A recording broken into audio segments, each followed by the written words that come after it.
Հարգելի հետևորդներ, ես այս պահին գտնվում եմ Տավուշի մարզպետարանի դիմաց։ Տավուշի մարզպետն ասել էր, որ սահմանազատման վերաբերյալ հարցերին պատրաստ է պատասխանել իր աշխատասենյակում։ Այսօր հարցազրույց ասել էր կտա, ինքն այստեղ չի։ Հիշեցնեմ, մենք հետաքրքրվում ենք, թե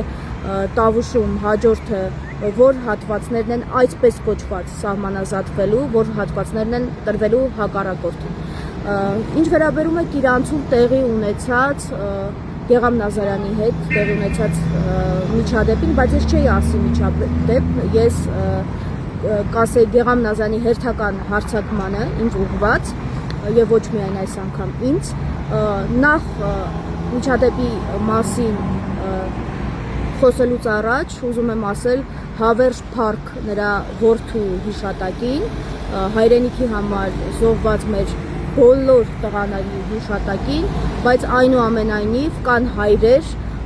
որոնք իրենց այսպես են պահում։ Հիմա ասեմ, թե ինչ էր եղել։ Տավուշի թեմը հայտարարություն էր տարածել այն մասին, որ տեղի ունենալու Սուրբ Երրորդություն եկեղեցու, վերանորոգված եկեղեցու օծման արարողությունը։ Ես բնականաբար Կիրանցում պարբերաբար իրադարձությունները լուսաբանող լրագրող որպես այս իրադարձությունները ուզում լուսաբանել, բացի այդ ինձ բնակիչները նաև հրավիրել էին, այսպես ասած, որպեսզի գամ տեսնեմ եկեղեցին վերանորոգված, ինչպես տեսակ ես գնացել եմ։ Եվ ճանապարհի կեսից հասկացանք, որ Փաշինյանն էլ է գալու, չնայած երեք երբ քննարկում ենք նույն նաև որոշ բնակիչների հետ, մտածում ենք, որ հաստատ չի գալու, որովհետև Փաշինյանը նույնիսկ իր նախընտրական այսպես ծրագրում թիրախավորում է եկեղեցին։ Այսպես ճանապարհի կեսից հասկացանք, որ չէ, գալիս է, որովհետև ՊՊԾ ծառայողների մեքենաներ էին, ոստիկանության գվարդիայի բազմաթիվ մեքենաներ, մեքենայից արդեն Կիրանցում իջնում ենք, առաջանում եմ դեպի եկեղեցի, մեզ մոտենում է ՊՊԾ ծառայող, մենք այդ պահին դեռ նկարանում չէինք իրականացնում, պատրաստվում ենք մեր մասնագիտական գործունեությունը արդեն այնտեղ կատարել, մոտեցավ ՊՊԾ ծառայողը, ասաց, որ այնտեղ գոտի է սահմանվելու, որից ես չեմ կարող այսօր կողմ գնալ, ես բացատրեցի, որ ես եկեղեցի մտնելու եմ, որևէ մեկը բացի Աստծուց ինձ չի կարող արգելել եկեղեցի մտնել, ոչ Փաշինյանը, ոչ ՊՊԾ-ն, այդպես խոսում ենք, հանգիստ, թե ՊՊԾ ծառայողներ հանգիստ խոսում, թե ելնելով նրանից, որ նա հանգիստ էր, բացատրում էի նաև ես շատ հանգիստ, որ գիտեք, իմ մասնագիտական գործունեությունն եմ իրականացնելու, եթե բնակիչները մոտենան Փաշինյանին, խոսեն, ապա ես պիտի մոտենամ, միկրոֆոնը պահեմ, որ լսելի լինի, թե իրենք ինչ են խոսում, բայց եկեղեցու ներսում վստահ լինեն, որ Փաշինյանին հարց չեմ տալու։ Այսպես, այդ խոսակցության ընթացքում տեսնեմ, որ ինչ-որ մեկը ինձ վիրավորելով գալիս է, թեքվում եմ Գեղամ Նազարյանն է, հորդորում է ինձ այդ տեղից հավաքեն, ասում է ինչ գործ ունեմ այստեղ եւ իր այդ հայտնի արտահայտություններից մեկն է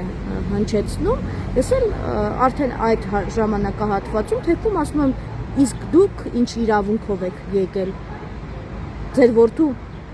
այդ ժամանակահատվածում արդեն ասում եմ, որ ձեր որդու շիրիմն է ըստ հիշատակը շիրիմն է էլի բղծում, սա եմ ասում, սա է եղել։ Հետո Գեղամ Նազարյանը սկսում է ասել, որ ես նստելու եմ, փտելու եմ բանտում, ինքը լինելու է, չեմ հիշում, ասեց օգոստոսի 2, օգոստոսի 3, օգոստոսի 2-3-ից հետո փտելու եմ բանտում։ Սա է եղել, որից հետո սկսեց ասել, որ անբարոյականություն է, լրագրություն չէ եւ այլը, բայց ես ուզում եմ Գեղամ Նազարյանին հիշեցնել, որ ինքը բազմիցս հենց իմ